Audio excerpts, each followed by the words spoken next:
This is a HeadGum podcast.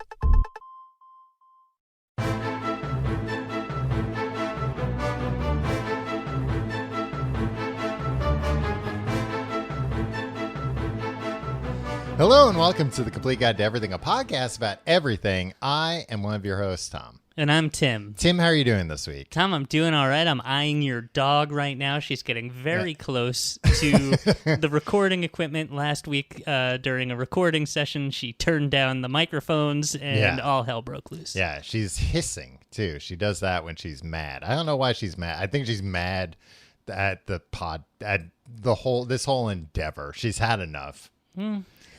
She's not alone, my friend. I mean, she's been here for like, I don't know, at this point, probably like a majority of the episodes, right? When did you get her? 2013. Wow. Now. Yeah. So 8 years ago. Yeah. Yeah.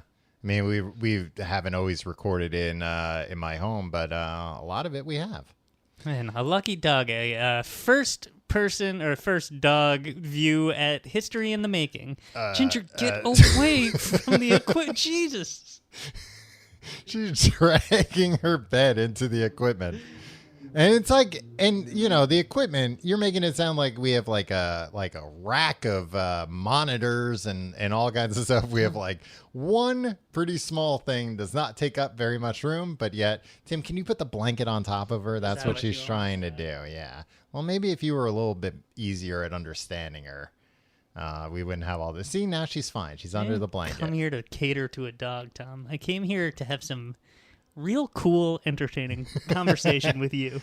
Now, Tim, I would be remiss if I didn't bring up, you dropped some big news on the Patreon, and now that we've raked in all the cash that we're gonna get from that. Right. We should make more exclusive. You know what we forgot to do though? What?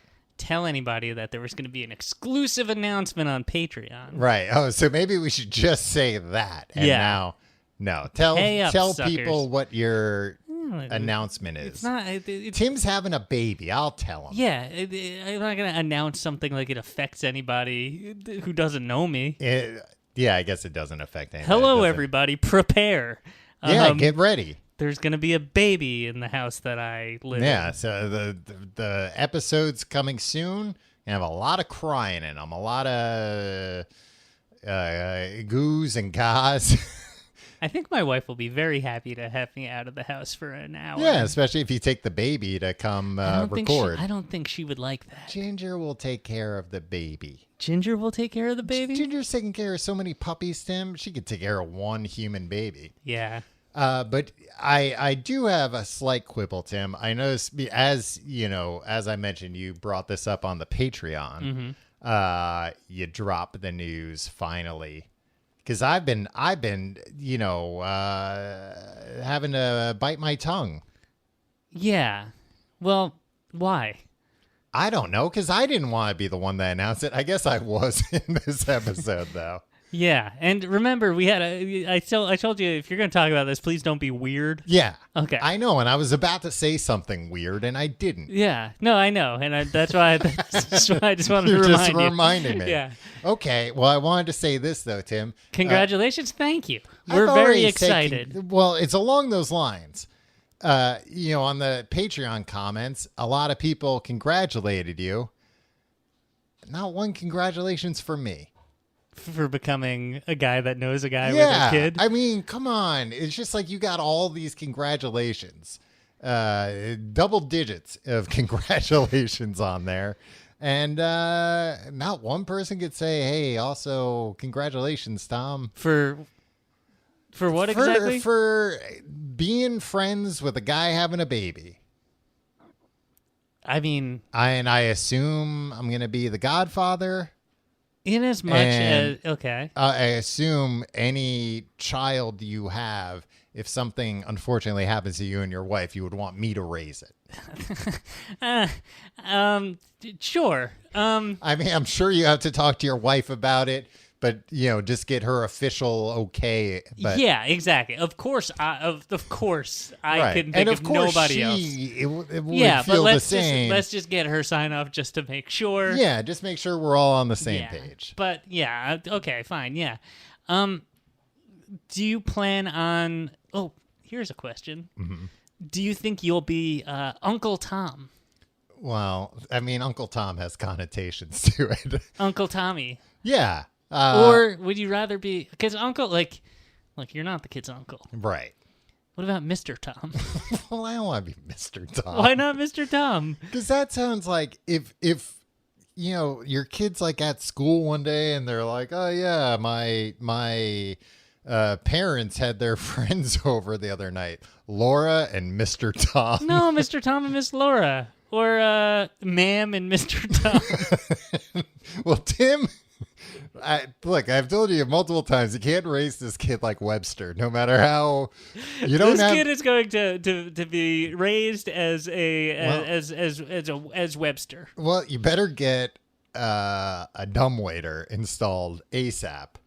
Yeah, I mean that's when we Into your move from our apartment to a big mansion for some reason. Yeah, and it was like an old decrepit mansion. Yeah, I don't understand. We're talking about the popular television show Webster.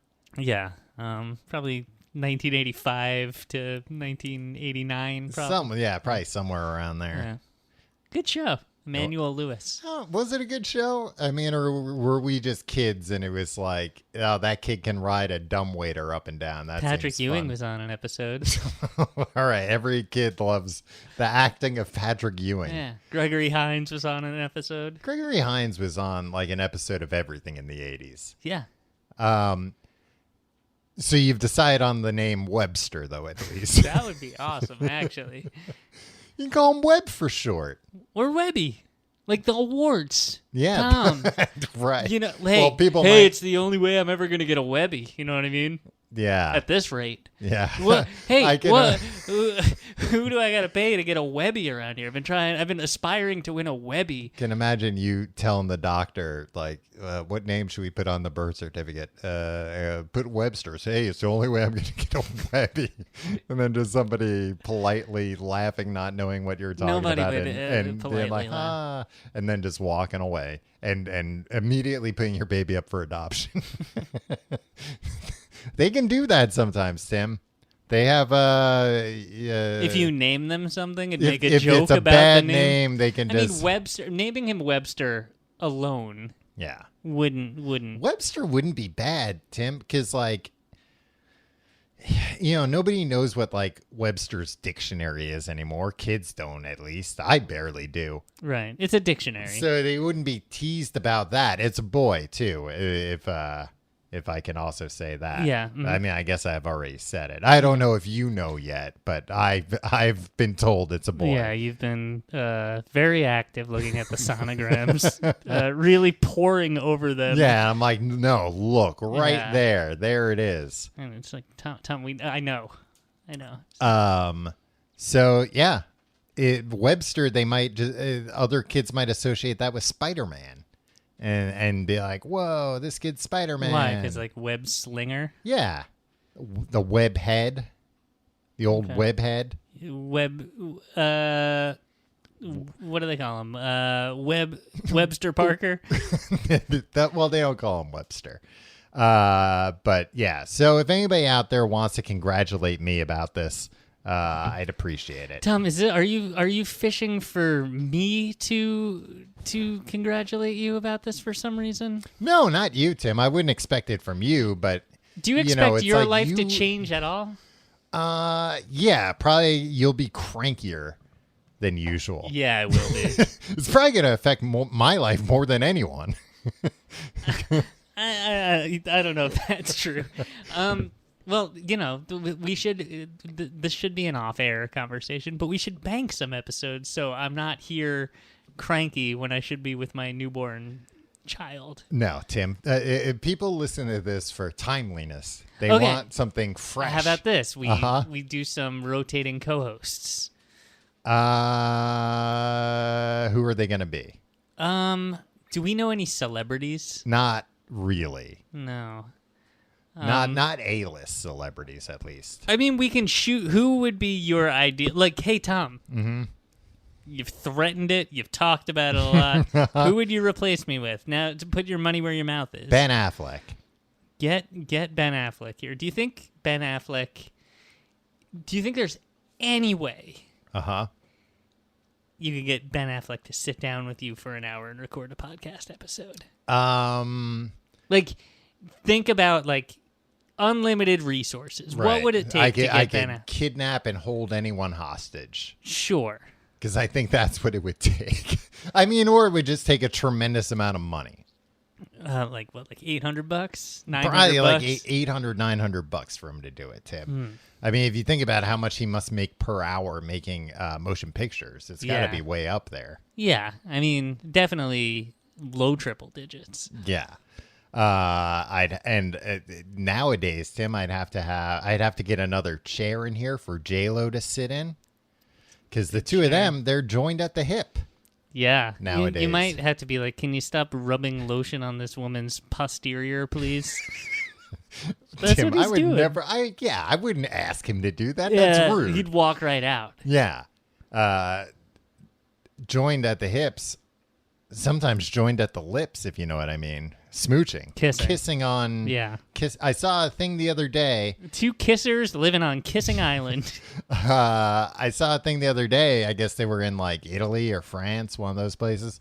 And somebody, some like lunatic came up, to J-Lo. And Ben Affleck, the bodyguards didn't get there fast enough. Ben Affleck had to step in as the bodyguard. Wow. Do you think they fired those bodyguards? Probably. Here's what I say to the bodyguards. You had one job. Yeah, right? Exactly. I mean, I'm sure they beat the shit out of the guy. And what did like he Ben do? Affleck's like not going to beat the shit out of him. I mean, it could have been just like a guy looking for a picture with her, but like from the photographs, it looked like he came like very aggressively at them. So, where was this? Like I said, Italy or France or one of those type places. Europe. Yeah. I don't know, Tim. One of those type places. They were walking the red carpet. Not at the moment though. Right. They were like they might have been en route to the. They might have been. No, they weren't dressed to the nines. They were at like a piazza. Oh, Piazza. Mike Piazza. Mike Piazza's house Yeah. in France. No, I said it could be Italy too. Yeah. Well, Tim, from me and everybody else, congratulations. Thank you, Tom. And to you,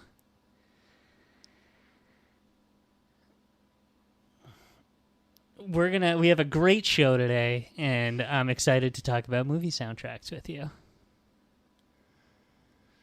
That's not like the format of the show usually, where we like hype up the next segment. And to you, Tom, I like the shirt you're wearing. I was gonna get rid of this shirt. Actually, it's not that good. It seems just ratty. It's not super flattering either. You think if I came up to J-Lo wearing this shirt, they Ben Affleck would get right in my face? Well, here's the thing: the bodyguards would pick you up 100 yards away wearing that shirt. Yeah, it's true. The bodyguards didn't clock this guy until it was too late. No, you're on their radar as soon as you are. Yeah, they're they're keeping an eye on me right now. European city. Well, I mean, I guess I did earlier insinuate that the way I would get him to be on this podcast is by kidnapping his loved ones. So, you know what? Fair. Hey, fair to not let me near them. I don't think he's going to co-host, Tom. I think you're going to be it's going to be you and Ginger hosting this show. Hey, at least the IQ of the show will go up. What do you mean? The dog's smarter than you. Yeah.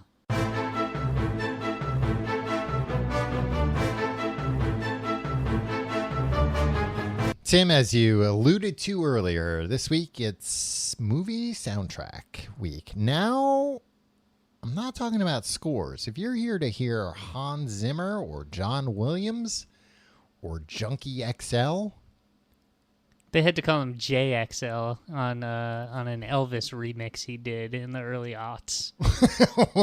Because of like Elvis family, was a family, junkie. Elvis's estate. Was it that little Molko? Yeah. Yeah. But Elvis's estate didn't want junkie on. Yeah. I mean, an Elvis record. if the guy died being a junkie, Yeah. yeah. Like I'm sure I prefer thinking. I prefer to remember him as that young Elvis from the Stamp that we all love. I mean, I'm sure when you pass away one day, you don't want somebody named Stuck on the Toilet. DJ. You think I'm gonna die stuck on the toilet? DJ Stuck on the Toilet to come in and remix all of your stuff. Yeah, that's true. Stuck on the. I don't. In this scenario, you die of starvation. Okay, I mean that's a pretty bad way to die. It's on a the toilet. freak accident. At least I'm sitting down. Yeah. I mean, in this scenario, you got super glued to Was the toilet. Was the Elvis stamp as big of a deal as I perceived it as like to be? the news led us or to believe? as like I was in 5th grade, you Yeah. were in 6th grade. Mm-hmm.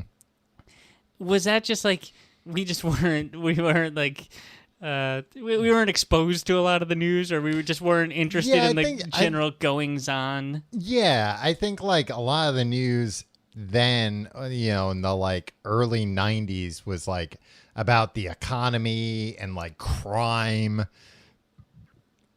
and Bill Clinton and stuff, and it was like, this is all boring, but it's like a stamp. Oh, I know about stamps. I mean, a stamp. Now that's exciting. Or Elvis, who I didn't even particularly care for. Yeah, I don't think it was like interesting. I think it was like the media was just like ravenous about the fact that they were putting out Elvis stamps. Like there were like lines and people buying them like crazy. I remember like late night was going nuts about it. Like every monologue was like wall to wall 15 Elvis stamp jokes in a row. Yeah.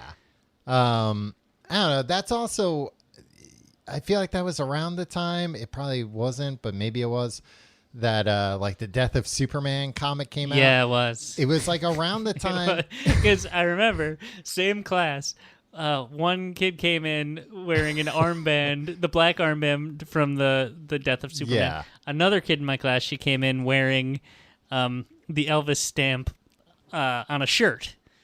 Like, it was a shirt that had the image of the Elvis stamp on it. So just like a very tiny image. You'd no. Get pretty close to see it. It was blown up to the fact where it took up the whole front of the T-shirt. And now you're allowed to do that? Mail yourself somewhere? Apparently. If the stamp's big enough? No, it had a big black X through it. Oh, okay. So you couldn't... A big void. Because otherwise they were like, yeah, you could just send anybody anywhere for free. Right, just by having them put this shirt on. I think it was around the time that like boomers were made aware that like the shit they threw out as kids was now worth like a fortune. Yeah. But didn't completely wrap their head around. Well, the reason why it's worth a fortune is because everybody threw it out. And if everybody kept it, then it wouldn't be worth a fortune. But companies like DC Comics and the post office were like, they don't know. We'll print up millions of these things and people will buy them because they think they'll one day be able to retire on this. Right. But I'm going to retire on my Death of Superman. I got bad news for you. Do you still have yours? Yeah. I opened mine. Did I tell you this? I have an open one and a sealed one. Yeah, At least one sealed one. I didn't think that far ahead. And guess what?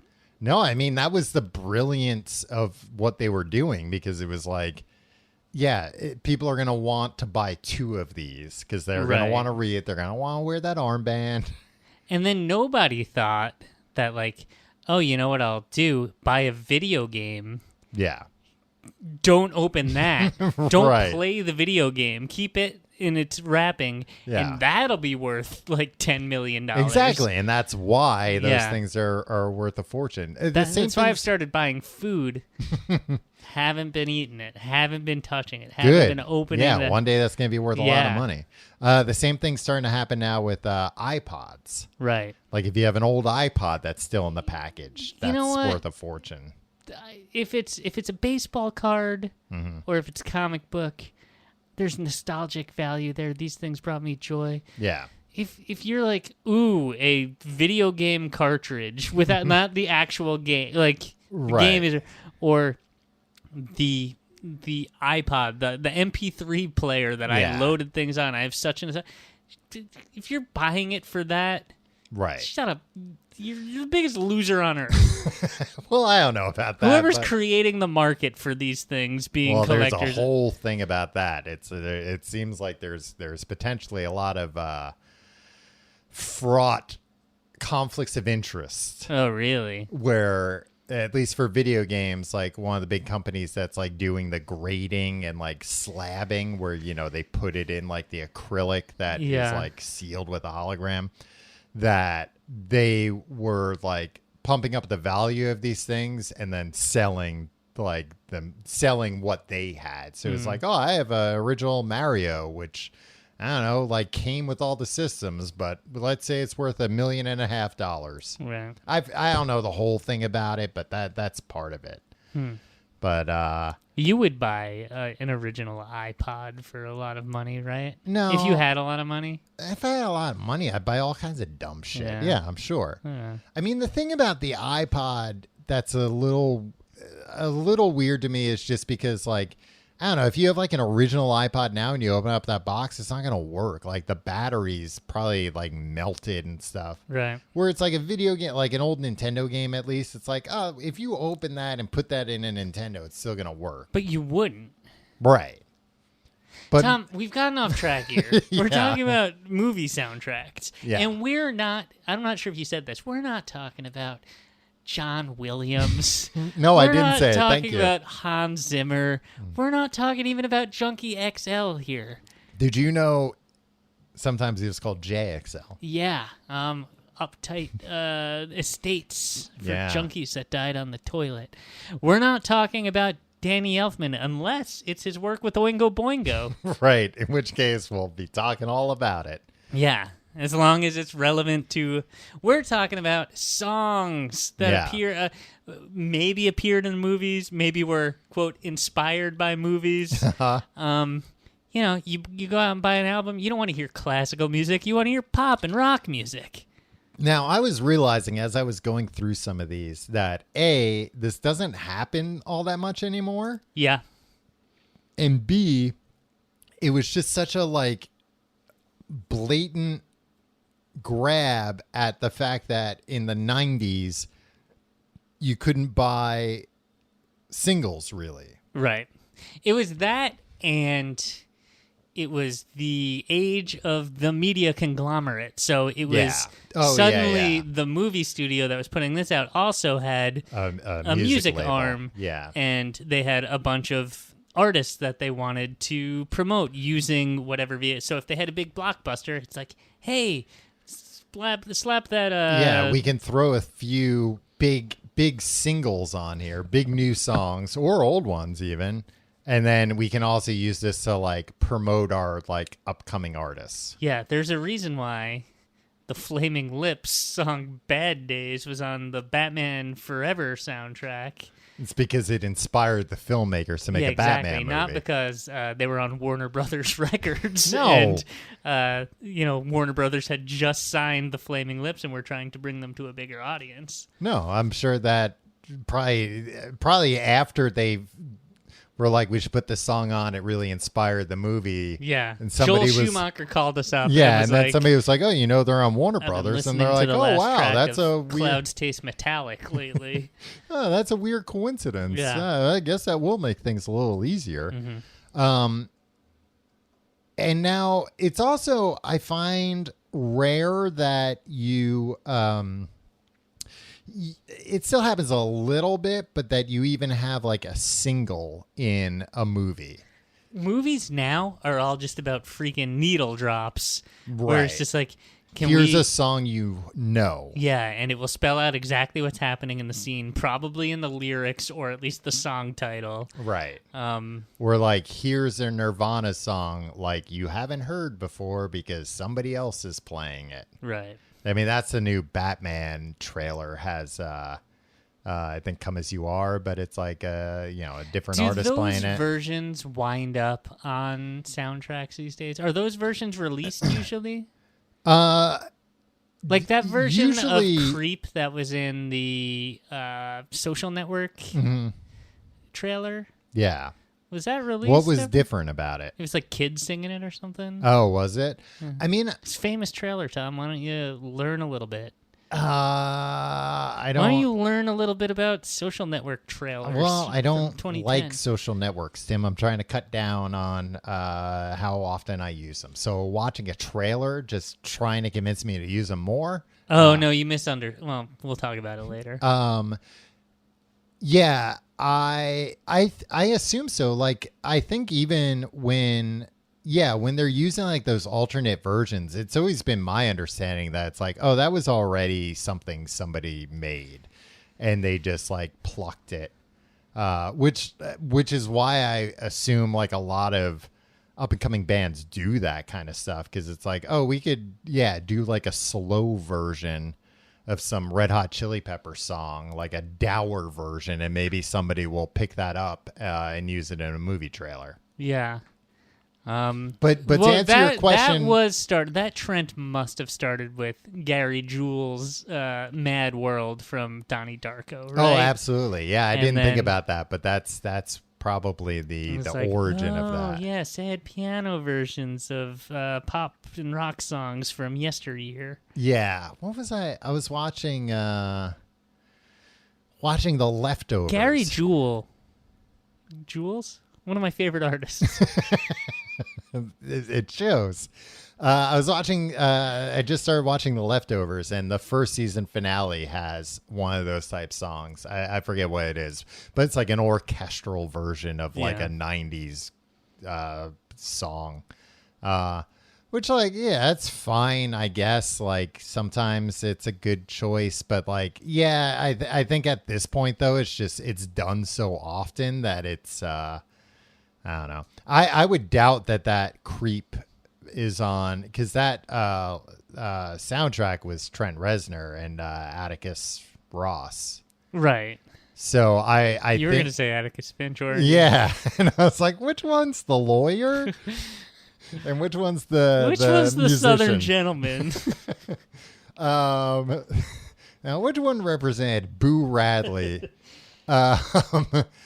But I think I can't imagine that soundtrack is like, here's like all this stuff that they like won awards for, But that's the difference between a score and a soundtrack. score and but Tom, I got duped by the this Virgin happened to me Suicides. as a kid all the time. Yeah. I went out and bought. I was like, okay, I'm gonna buy like the Air. Yeah, you wanted score. the Air songs. Yeah. And then like there's like freaking like Supertramp songs on this thing and like Styx, and I was like, oh, so you wanted the score, not the soundtrack. I wanted the score in that. That was like the one instance where I wanted the yeah, score. usually it happens the other way around.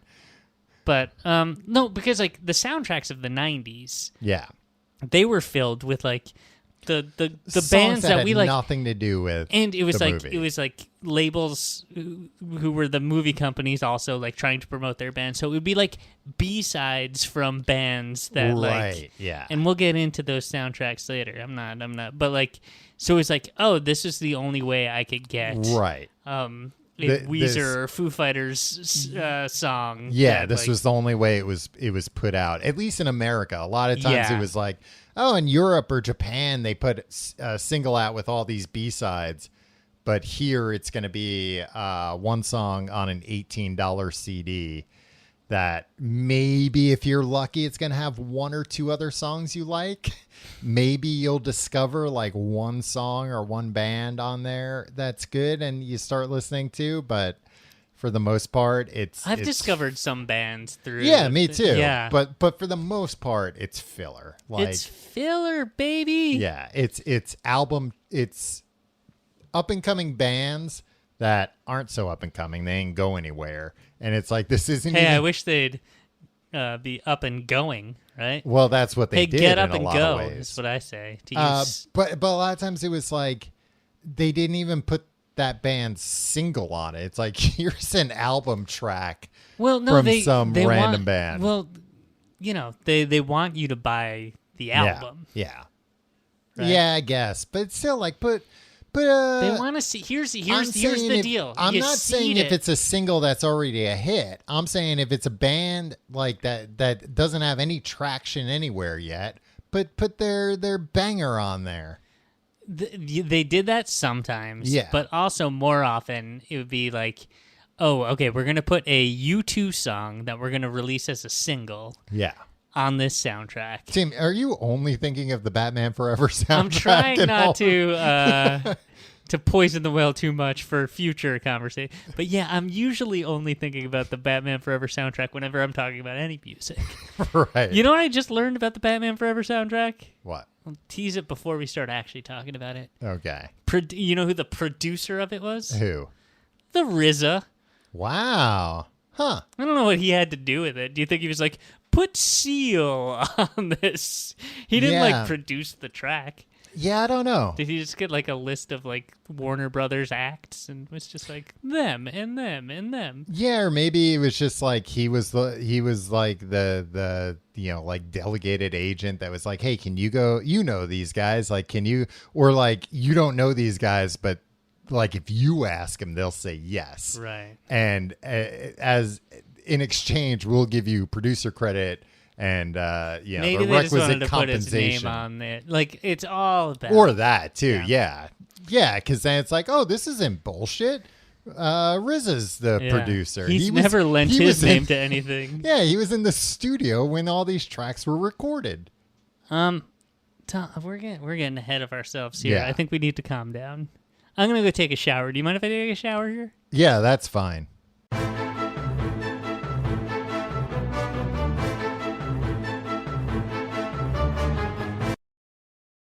Tim, I do want to say, actually, we just had a big off-mic conversation about the MCU. We didn't record it because people are sick of hearing you talk about the MCU. But the Black Panther soundtrack is a case of like a recent soundtrack being good and having like music that's actually in the movie. And Kendrick Lamar produced that. And it sounds like he actually was like pretty hands-on in selecting things. And I think that's now the move when they do soundtracks where it's, have like a big name. Yeah, come in and be kind of the mastermind. And then kind of, I think there is some bit of cynical, like, okay, we need to get these artists in. Right. But like also, these are actually songs that are inspired, or it's like, hey, this is for this Black Panther project, right? So let that guide you. Here's some of the themes of the movie, and probably not that far, but like, but I remember like there is one song, at least one song in there that I remember like mentions vibranium. And it's like, that's enough. That's cool. You said vibranium. That's all. It's like, oh, well, you can't put that on a regular album. Kendrick Lamar just emails a list of buzzwords from the movie. Put in vibranium, Wakanda. Vibranium, punching. Claws. Kicking and punching, running real fast. Comic books. Yeah. The purple hard herb that he takes. I haven't seen the film. Well, all right, then I don't want to spoil anything. It's next in my Marvel MCU watch through. It's a natural version of the super soldier serum. Tom? That turned Captain America into Captain America. I've asked you not to spoil this for me. Turn the Hulk into a bad version of Captain America. Did I see that happen? Probably. Did you watch the what's his name version of the Hulk? Oh, the Ed Norton one? Yeah. No. God, no. Okay. Yeah, I mean, it's like mentioned there. Basically, they're like, Bruce Banner's trying to recreate the super soldier serum. I'm not looking to rent any movies. I'm not looking to recreate the super soldier serum. I know where that can lead.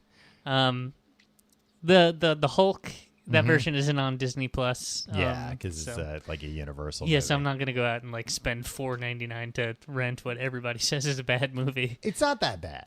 I think both Hulk movies aren't bad at all. The Ang Lee one? Yeah. I like the Ang Lee one. Yeah, it's weird, but I like it. I like weird movies. Yeah. All right. Soundtracks. Soundtracks. You want to do our top fives? Yeah, let's do our top fives, Tim. You start. My number 5. Mm-hmm. The first CD I ever bought. Whoa.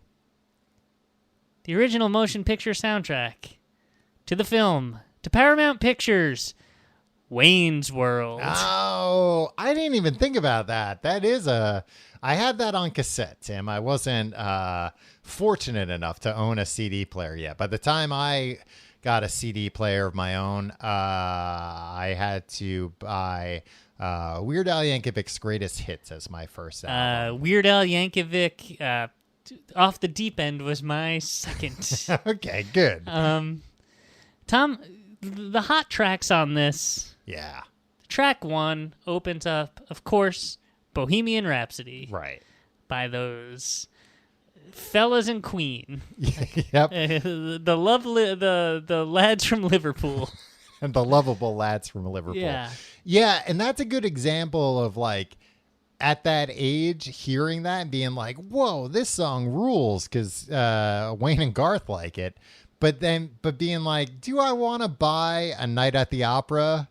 Like, am I going to like the other Queen songs on this? I've never, at that age, it's like I've never heard of any of these songs.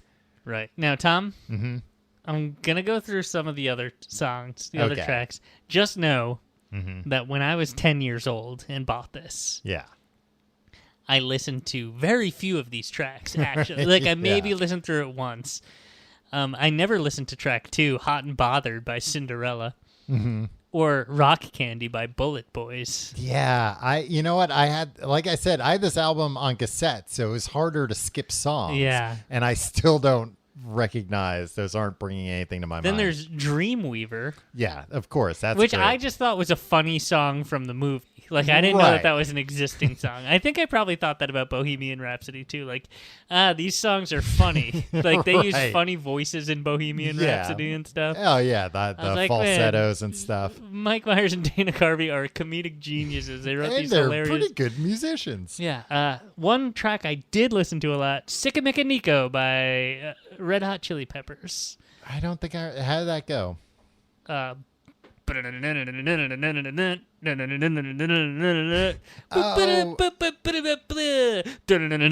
now, was that like a Blood Sugar Sex Magic B-side or something? I think so. And you'll hear another one, which on a future pick of mine. Okay.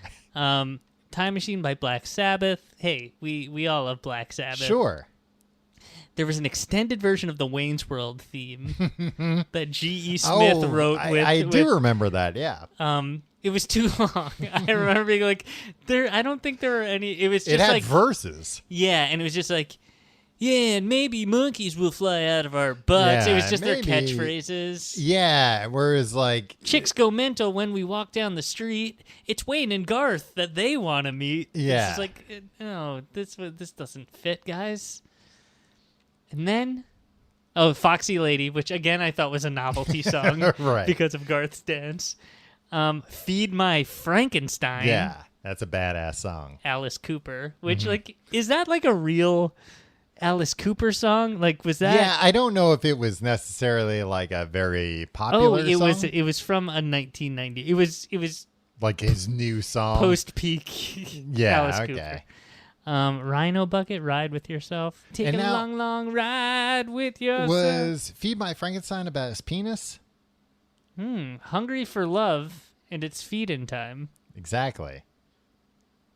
Yes, I'm going to say yes. Your favorite artist, Eric Clapton, Lovin' Your Lovin'. But then there are two songs, Tom. Mm-hmm. Sung by the great artist Tia Carrere. Yeah. Crucial Taunt. Right. These are ostensibly Crucial Taunt songs. Cover of Ballroom Blitz, which was awesome. Yeah. I prefer that to the original. It's a good Tia cover. Carrere and Crucial Taunt's version of Ballroom Blitz rules. Yeah. Oh, yeah. And then Why You Want to Break My Heart, which wasn't. Which wasn't ballad. that good.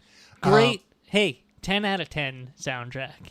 That reminds me of that I do love on soundtracks when it's like, no, we have the like in character version of this song. Because I know they just put out I guess maybe it was like a 10 or 15 year anniversary of Scott Pilgrim versus the World. And they included the Brie Larson version of a Metric song that she sings on stage. But like, because Brie Larson used to be like a pop star when she was a teenager. Really? Yeah. Huh. They like... You know a lot about Brie Larson. I know you that. know more than I know about Brie Larson. I mean, that's like pretty much where my knowledge ends. I don't know any facts about Brie Larson. But I do know that fact, and I do know that it was like, for fans of the movie, it was like a big deal because obviously the movie she doesn't perform the full song. Right. But this has her full version of that song. Right. Black Sheep. You're a big Metric fan. Not so. I don't know when they last put out an album, but I like. I mean, them. we don't listen to new music anymore. Yeah. So like, I like Metric as a band a lot. I saw them live twice, at least once, and they were very good. I know you say women can't front rock bands. Tom, but... did you not just hear me talking about Crucial Taunt and how I prefer them to Slade? But you just wanted in movies as fantasy. One thing that really got my goat about this original motion picture soundtrack. Yeah. I'm watching the movie. Mm-hmm. They pull up to Stan Mikita's Donuts. Yeah. What song's playing in the movie in the background? Ugly Kid Joe's Everything About You. Yeah. I buy the CD thinking one of my favorite songs, Everything About and I hate everything about you. Yeah. It's nowhere to be found on this thing. Yeah, and that was the first rude awakening. Not every song you hear in the movie is going to be on the soundtrack. But I also feel like Wayne's World was in a weird situation because there are so many songs in Wayne's World that it was like the rare case of like, we're going to put every song in the movie on the soundtrack and we're not going to have enough room. Right. I mean, they probably could have cut like 3 minutes out of the Wayne's World theme. Yeah. You wanted more Eric Clapton songs. You wanted to kind of put more of his more recent work. Like, can you get me some 2021 era Eric Clapton songs? And like, put an essay from 2020 Eric Clapton in there. Or like 1976 Eric Clapton you were asking for? Hey, transcribe his rants from the stage. I just want to hear his real thoughts about how society should be. All right, Tom, what's your number 5? It's tough because all of these, as far as I'm concerned, that I'm saying, they're all winners. Yeah, they're all Webby Award winners. As far as I I'm don't know. concerned. I don't know if I could necessarily put these in order. You know what? And I'm not even gonna talk about this one because it's just it's like cheating, kind of. But the Purple Rain soundtrack. I have that as my number 1 with a bullet. With the note, does this count? Right. Because it's like it's a real album. And it transcends the movie. Yeah.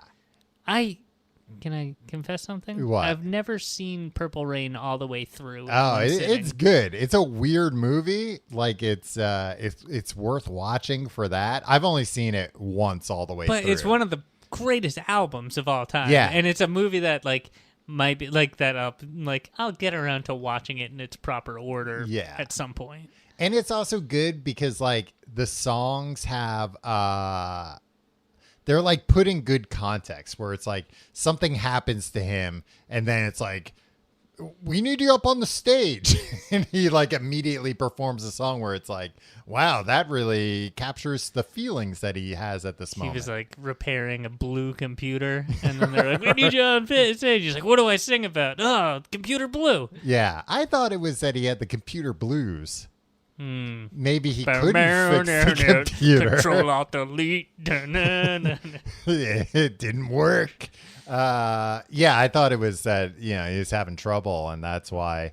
But yeah, I don't really know if that counts, but I mean, if it does, then I feel like it's almost like it has to be number one because it's just so, I don't know. It's a rare instance of a movie being like written around an album pretty much. I would say, like, does Superfly count? I mean, that's the other thing too. Like It's like when the soundtrack transcends, and when it's like a singular artist vision too. Yeah. Yeah, I guess that's really what it is. It's when it's a singular artist doing every song that album can exist without the movie. Yeah.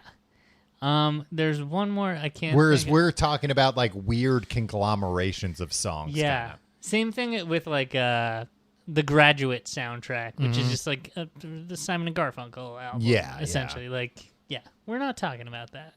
Hey, get in the shit pile with Hans Zimmer and non-Oingo Boingo Danny Elfman. Yeah, and JXL. Yeah. You can figure out what the J stands for Junkie. once you get there. It stands for junkie. Once you get in that pile and he's like, pile. "Hey man, you carrying? You holding?"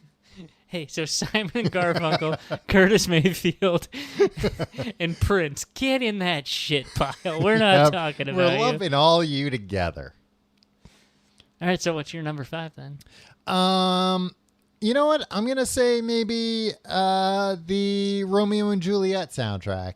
I would die for you. Oh. What song is that? The Garbage song, I think. Oh, okay.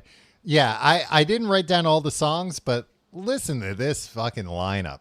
Garbage, Everclear, Butthole Surfers, Cardigans, Love Fool.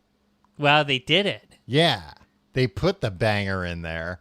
Radiohead Talk Show Host and Radiohead Exit Music for a Film. Was that on the soundtrack? Yes. Wow. Same version from OK Computer? I think so.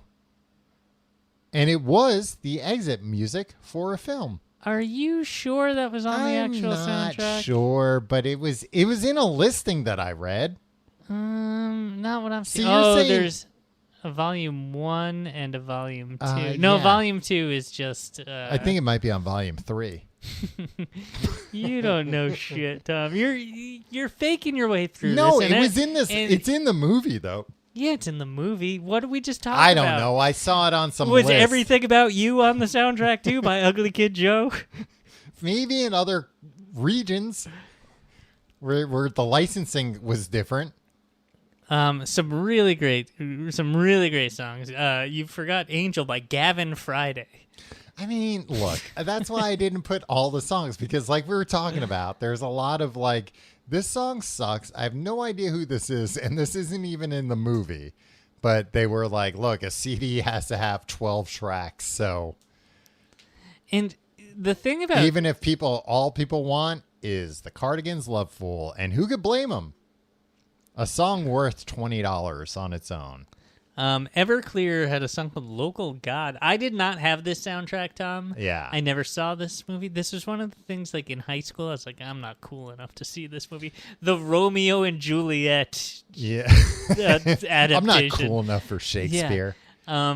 John Leguizamo's in it, Tim. I love John Leguizamo. What was that stand-up special you liked from him so much? Does it have? I'm not saying that. Everclear. I was a big Everclear fan. Yeah. I don't know this song. Oh, well, it sounds like you got to go out and pick up the soundtrack, Tim, That's so the you other can be a thing. completionist. A lot of these soundtracks are not on the streamers. Yeah. Which is it must real be bummer. rights issues, right? It must be rights issues, but then these are just songs lost to time. Yeah. I bet they're on YouTube. Whatever. I mean, I was looking at Batman Forever, which I'm sure it's on your list, and that you can buy on iTunes, but I don't think you can stream it on Apple Music. So I don't know what that's about. And I might be wrong. Okay, Tom. Mm-hmm. Here's one that I bought on tape. Okay. And it is on Apple Music. Oh, I see. Yeah. Music from the motion picture soundtrack, Coneheads. Yeah, that was another banger of a. I mean, that's one of RHCP's best songs. Tom, now that is it's Soul to Squeeze. Mm-hmm. They still play it a lot on Sirius XM's Lithium. Yeah. And 90s on 9. Probably more than any other track from Blood Sugar Sex Magic. More than any other track from the Conehead soundtrack. No, but Yeah. this was a Blood Sugar Sex Magic B-side or outtake. Right. It wasn't a B-side. It's the best song from that era. Yeah, it's a very, very Not good just from song. Red Hot Chili Peppers, from anybody. Yeah. And it has an I've got a bad disease. It's got a really good video too. They're all working at the circus in black and white. Oh yeah. Yeah, it was like it was one of It's those been like, a bit about a like in that era of 90s, they were getting real into like, let's make artsy videos. But that's one of those ones where it's like, oh, this works. Yeah. I like this. A couple of other highlights. Magic Carpet Ride. You Don't Know. Yeah. Performed by Slash. Tainted Love. Featured prominently in the movie. REM's It's a Free World, Baby. That's a good song. Fight the Power, the Public Enemy song, as performed by the Bare Naked Ladies. Oh, well, that's who you want to hear from. Yeah, pre-fame. Yeah. Bare Naked Ladies, like a 1 week. Yeah, 1 week, I guess, was their first big hit. And then the last track, a little song. Bare Naked Ladies version of Fight the Power, was that about like the manager at a store? I mean, they're also Canadian. It was like, what are power? you coming up against, guys? Yeah. The permits to go to the parks are too expensive, eh? Beldar and Primat, Oh, yeah. The characters from the motion picture. performed Conehead Love. I don't want to have to hone my cone alone. I do. I don't want to hone my cone alone. Yeah, I remember that song. They had to stop doing these things. You don't need in-character songs. Yeah, on the that SNL aren't movie in the sound. movie. Yeah, You don't need to get Dan Aykroyd into the studio to sing a song. yeah. All right, what do you got? You know what? Next, I'm going to go with the Dirty Dancing soundtrack. Ooh, double D's. Dirty Dancing. I didn't mean it like that. Yeah, and I also said Dirty Sanchez. What Yeah, happened? what a bunch of. We're getting back to our 90s teenage selves here. Jesus, this is turning into a Barstool podcast. Dirty Dancing, first off, it's got like all those like 60s songs that everybody goes crazy for. But then it's got Eric Carmen, not Eric Cartman, Eric Carmen's I wish. Hungry Eyes. Yeah. Hungry Eyes. Love that song. I remember listening to that song all the time when like my mom would, I don't know, go to 7-Eleven to get milk or something, and I was left in the car. Bill Medley and Jennifer Warren's Oscar winning I've Had the Time of My Life. And I owe it all to you. Yeah. But the biggest surprise on this album, which I didn't really know about, I did, but I was like, I haven't thought enough about this. You know that? Where it's like, oh, I know this, but this hasn't fully hit me. She's Like the Wind by Patrick Swayze. Oh, yeah. She's like the wind. Why were we not given more music from Patrick Swayze? Eh. I don't know. That for like an 80s ballad, that's a pretty good song. Okay. So that's my next pick, Dirty Dancing. It's good. Hey, Tom, that's a classic. Yeah, stone cold classic. Can't argue I mean, with that. that was also like a huge seller. Yeah. Yeah. I mean, it had like nostalgia, but not anybody. Like, it wasn't like the silent generation was like, oh, cool. Like, Yeah. But that Time of Your Life song, and I'm not talking about Green Day. Tom, my number 3. Are we gonna have time to do all of ours? But we might have to like speed up, but Yeah, sure. Kevin Smith's Mallrats. Oh yeah, who's on that? I don't think I'm familiar with that soundtrack. Tom, some classics. Okay. First of all, it's 25 tracks because every other track is dialogue from the movie. But at that time, when it was like, the movie probably took like 9 months to come out on video. Yeah. Yeah, I don't know.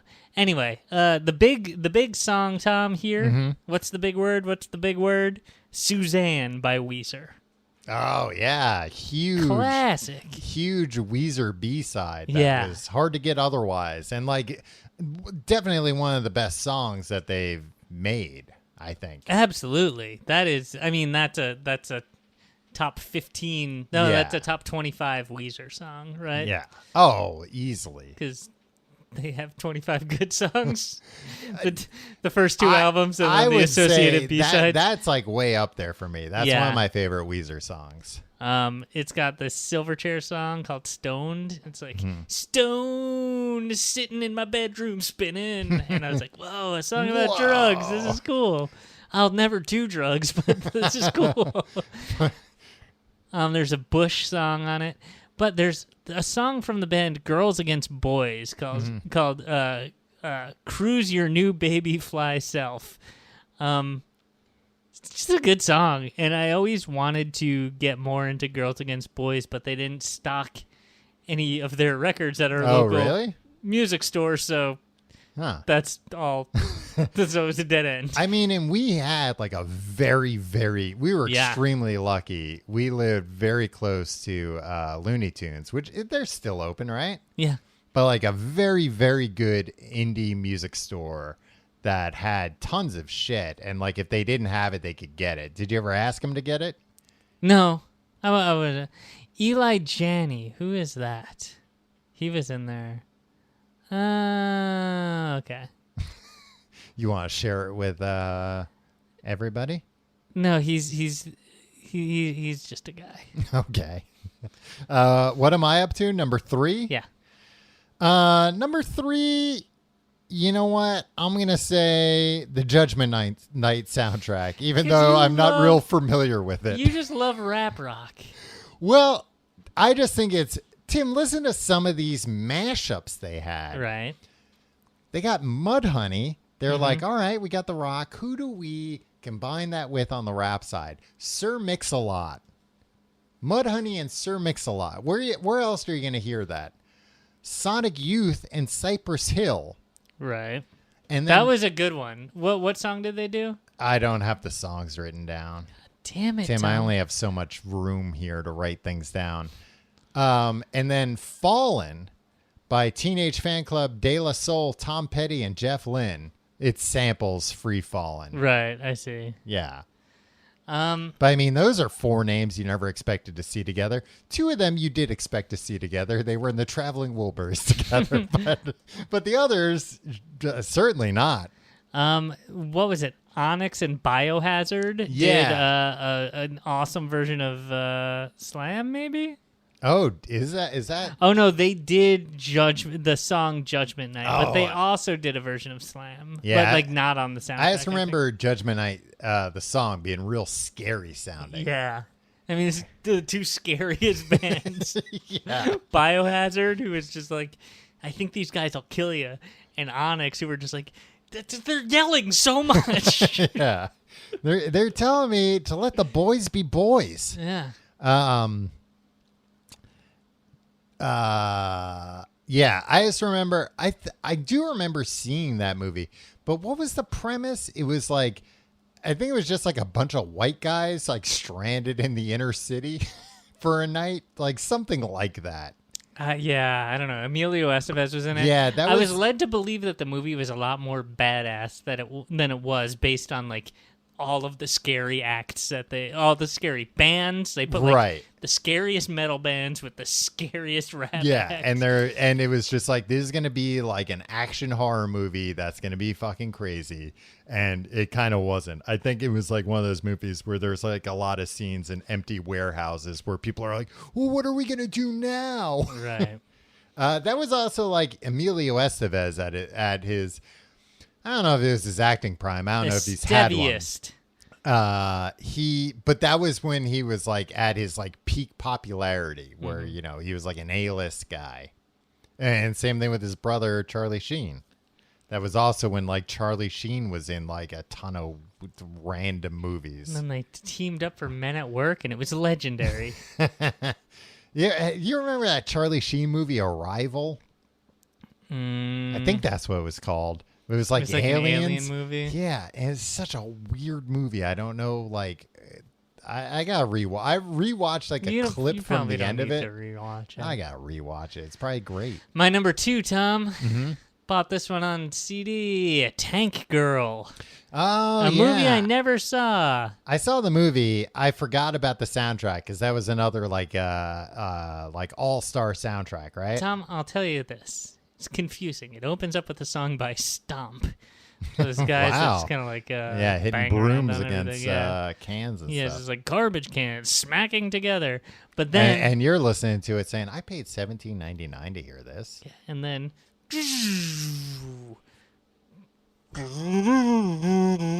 Army of Me by Bjork starts playing. That's a hell of a track. Do you know that song, Tom? Oh, yeah. And if you complain. Yeah. Oh, yeah. Yeah. Oh, no. It would go like this. Yeah, exactly. Yeah. There was a Magnificent Bastards song, which was a super group who I never was clear who was on it, but the lead singer was Chef Lynn in it? That's Scott all I gotta Weiland, know. and they sang that song Mockingbird Girl. I think this was the only track they ever did. Okay. But L7, Portishead, Joan Jett, Veruca Salt, they were all on it. So how dare you say that I think women fronted bands should have no place, Tom? This is my number 2 soundtrack. They deserve to be on soundtracks. Yeah, and there was a Devo song that was cool too. My number 2, Tim, Batman Forever. Number 2? Yeah. What are we doing here? I will get to it.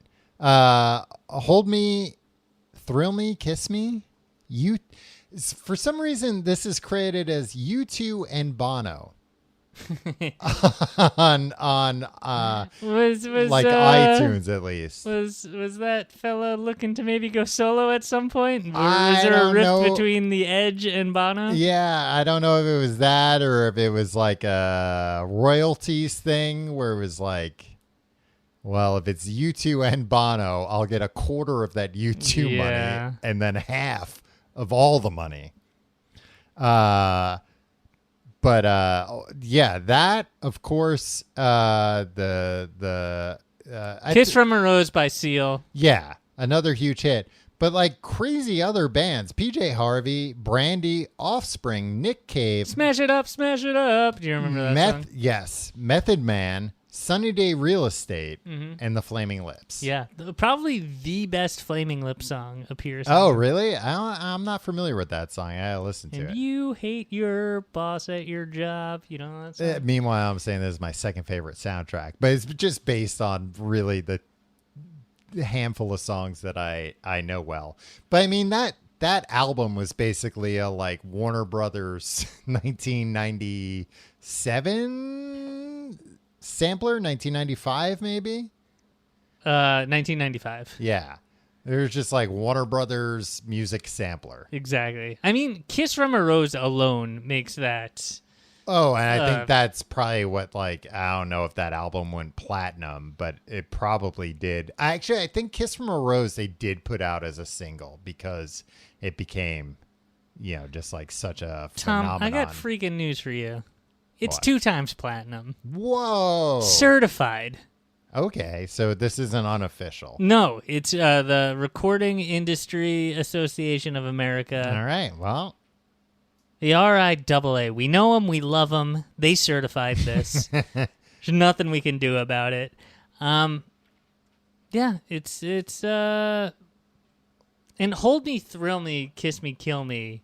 It's a good... Is that the best U2 song? Like, it's one of my favorite U2 like, songs. I know, yeah. like Where the Streets Have No Name and Right. One are like better songs, but you've Ooh, heard I them. do really like One though. I know, but you've heard them a million times. Yeah. That comes on like, you're like, I know every contour of this song. Yeah. But that riff in the beginning Yeah. with all the strings, it's so cinematic. Yeah, was that when they were in their like Pop Mart era, I think it was or when Bono was being the devil? He had like a alternate. Mephisto. Yeah, that Maybe. was before Pop Mart, but I don't know. It was like it was U2 taking chances, which I liked. In the most epic way possible. Yeah, it didn't sound like other U2 songs, which is maybe why Bono insisted on having his own credit on there. Okay, Tom, that was my number 1. Oh, okay, so what's your number 2? I'm 1 ahead of you. I Oh, so you don't Tank have Girl. any more. But here's an honorable mention. Okay. Tom, it's something that you and I both ran out and bought the day it came Then out. it's probably my number 1. Our 1s and 2s just... Are we talking about 2? Godzilla. Starring Matthew Broderick, Yeah, the of 2000 course. film. Yeah. God's- 1998. What am I saying? 2000. Yeah, 1998. Godzilla. I mean, we bought it because they had Foo Fighters A320. Which is a song that you cannot find fucking anywhere. Yeah, they never like put that out on anything else. It's all about it's a song about how Dave Grohl is afraid of flying in airplanes, and he literally says, "I am afraid of aeroplanes." And Yeah, he's being very vulnerable. the there. mid to late 90s was a big time for alt rock acts using the word aeroplane in songs. Red Hot Chili Peppers. Yeah. Yeah, it's a great effect. Yeah. But it also had the Wallflowers cover of Heroes. Which for a while I preferred to the David Bowie version. Yeah. I'm over it now though. Don't write- Puff Daddy, Come With Me. Dun-dun-dun, dun-dun-dun, dun-dun-dun, dun-dun-dun. Sampled Kashmir. He I thought he came up with that riff. famously I was like, why performed does that he? on SNL with Jimmy Page. Include at least the SNL version. I don't know if this was hastily rewritten, but had the line, "I want to fight you, I'll kick and bite you." Yeah. Now you thought that was rewritten? I thought maybe that was something that like was more explicit Oh, on the I actual want to track. fight you. I'll fucking bite you. Or I don't know. I'll flip and bite you. I don't know. Maybe the whole I'll thing. fucking bite you. Maybe the whole thing was like fucking fuck with the motherfucking fuck. It- You know that how could this have been. rap music is. Yeah. You know how Jimmy Page is. No Shelter by Rage Against the Machine. This is a pretty good. Yeah. This is a Ben Folds 5 song. Air. Fuel, Green Day, Silverchair, and everybody's favorite band from Puff Daddy's label, Fuzz Bubble. Fuzz Bubble was pretty good. They were the first rock. They were billed as the first rock band signed to Bad Boy Records. Yeah, the first and last rock band. And I mean, I kind of feel bad because they are pretty good. Yeah. And Fine. and it does kind of stink that it was like, I don't know. They signed to a label where I'm sure they were told like, you're going to be the first of many rock bands. And then they were just like, nah, why are we doing this? We're not going to sign rock bands. Yeah. So maybe if they went with somebody else, they would have, Tom, maybe they'd still be here today. Do you want to Maybe know? they're still around. A track that you neglected to mention What? was Brain Stew, the Godzilla remix. I mentioned Green Day. Oh, guess what? That was not credited to Green Day. Who was it credited to? Godzilla himself? Green Day featuring Godzilla. So it was credited to Godzilla Yeah, himself. exactly. All right. I mean, I'm also all for, like, take your hit single and put some sound effects from the movie. Yeah, exactly. That only makes songs better if they have movie sound effects in them. And it's technically, for the completist, Yeah. I'm a sorry new if you version. bought Insomniac or whatever And Brain thought you Stew had is heard on. every Yeah. version of Brain Stew there were. Yeah. There's gonna be Godzilla sounds on this one, so go to Tower Records. So this soundtrack was probably like $21.99 because Yeah, it I feel like probably it had was like I think it had like a hologram or some gold dumb foil shit. Yeah. thing on it or something or Well, I feel like that Godzilla soundtrack was like kind of the pinnacle of like 90s music soundtracks where it was like they actually got a bunch of good bands and like not great songs, but like cool songs. It was probably like the best value for money of like 90s movie soundtracks. But Yeah. then, I don't know, pretty soon after that, I mean, even before like Napster, they started going the way of the dodo, I feel like, right? maybe. Maybe I'm wrong. Maybe they were still around kicking. But they weren't as big as sellers, I feel like. And I feel like Godzilla soundtrack probably wasn't as big of a sales hit as they were expecting it to be. Maybe. I don't know. I think those partially things were because just like, that movie underperformed. Yeah, I think everything about that was a flop, but I think they're also like that's all gravy on the as that's far as true. the record companies. I mean, that was concerned. also It's like, when like the record companies were just printing money. yeah, and they were just like get some outtakes, not even B-side stuff that weren't even relegated to B-side Yeah. status. Throw them on there. Unfinished songs. Or take a hit, put some Godzilla sound effects on it, Yeah. and just throw it out there. Hey, even if we have to give Godzilla a cut of the royalties, it's God- fine. There's enough money to go around. Yeah. If you like the show, were you going to do that or were you going to say something else? That's what I was going to say. Say And it we were then. going to do the Godzilla thing all over again. Wow. If you like the show, you can find out more at tcgte.com. Hey, we got a live show coming up. Shit, we got to really... No, Tim, you say, oh, No, and we boy, got to do start promoting it Yeah, more. 'Cause we we've have it figured out. Tom, I got to figure it out. I'm pointing to my head right now. I can confirm. Yeah, I got to figure it out. This is going to be the best show. tcgt.com/live. It's at Caveat, New York City, October 5th. And you can also buy streaming tickets for a discounted price if you are elsewhere and you can't get there. Patreon.com/complete guys, where you can get books, of podcasts, and more. This week, an episode of a new show on our Patreon. Tim and Tom talk tabloids. We got some tabloid newspapers. Yeah, we'll see how this goes. We'll see how it goes. Maybe it's no good, but sign up. We're Patreon. trying things. Patreon.com/complete Actually, guide. you probably... Hey, look, one thing back It's in your already feed right yeah. now. Well, if you're a subscriber. No, look, one thing. Oh, You yeah. gotta. We've Yeah, we unlocked put out a bonus show. Who Wants to Be a Booksman-aire episode. We're doing fun things over there. Yeah. I'm wondering. I'm a little more loose-lipped on the Patreon. Yeah. Mm-hmm.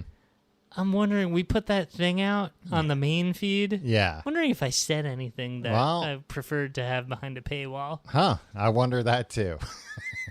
I mean, I didn't listen to it to check. No, I know because like I listen to this show to Yeah. check when I edit it, but I know the week before you gave out your social security number. yeah, man, that And was dared people to hack you, like the CEO of LifeLock, which I don't even understand That guy's what dead, you were right? trying Yeah. to promote.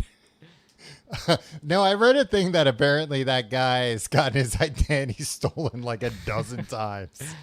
Follow us on Instagram at TCGTE. Follow us on Twitter at Complete Guide. You can follow me on Instagram and Twitter at Tom Reynolds. Follow me at your pal Tim. reddit.com/r/tcgte and our Discord server, Complete Guide. I think that's all the things. Hit up the Discord, Tom. Yeah, Discord's fun. Vulture, which is a bird, did a list of the top. Number one was American Graffiti, and it was like, oh, there were songs from the 50s, and Wolfman Jack was on it.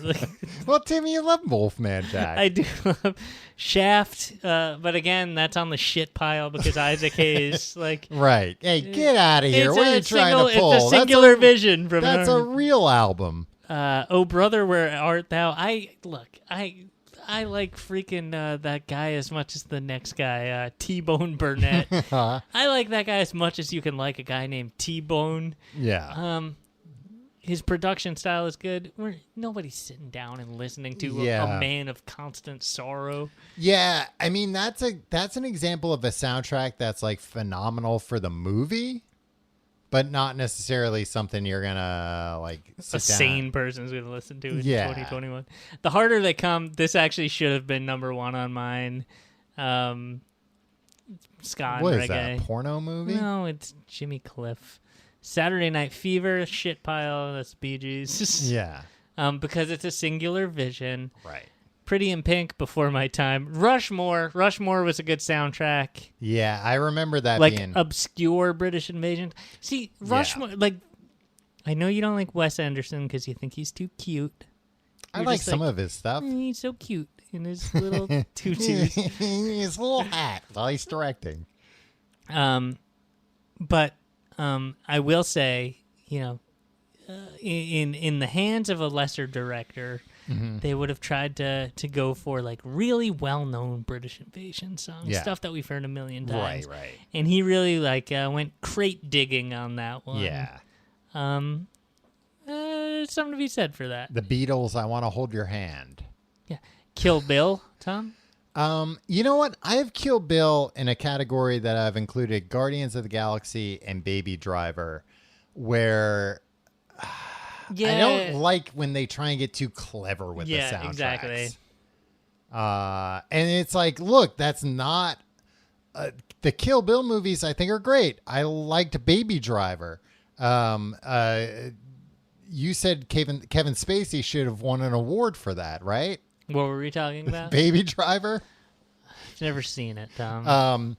I boycotted it because I knew he was a creepy man. Guardians of the Galaxy, same thing, where it's like, I like these movies and I like all these songs individually, but I don't like people trying to get clever, and then also like in Quentin Tarantino's just trying to show like, look at how knowledgeable I am of like 70s music. Yeah. But the music is still used for like very good effect in the movie. I guess I like the use of the music in the movie, but I don't like the soundtrack. If that makes sense. Yeah. What you watched the film Cruella? Yes. What did you think about the needle drops in that movie?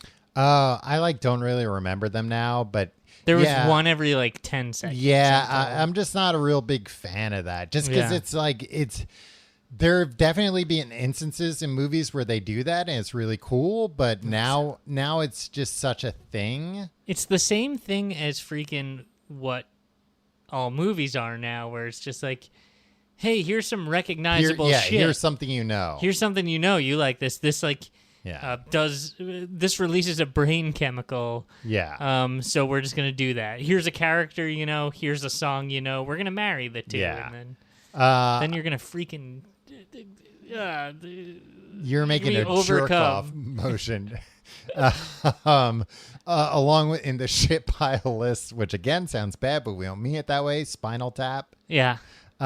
Big Bottom is the best song that's ever been written. They're all playing bass. It's hilarious. Yeah, but again, it's like it's a singular vision. I met her on Sunday. 'Twas my lucky bun day.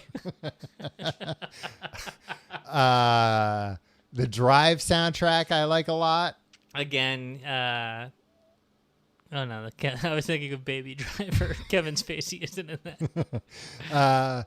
I like that soundtrack, and like that the is goose. The goose. Yeah, and that is like there's a lot of like chill wave music in it, and synth wave music. So like I did find bands that like I now like that I listen to as a result of that. And then this one's not in. I wasn't aware of this, but the Empire Records soundtrack. Yeah, that was one that I felt like at music stores they were always pushing super hard. Probably because they were like, "This is like us. We're at the music store."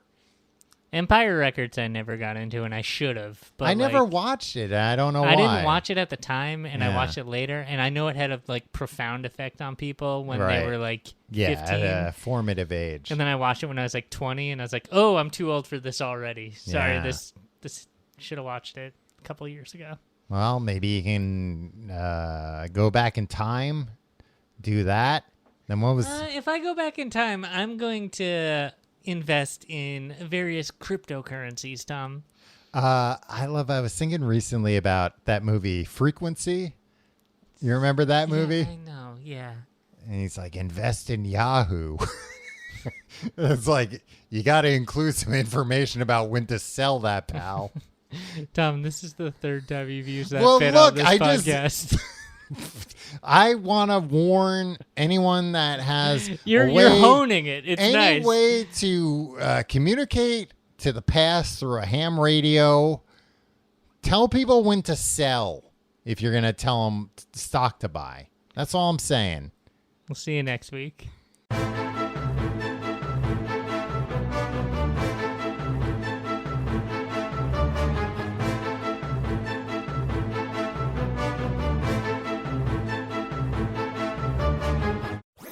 That was a HeadGum podcast.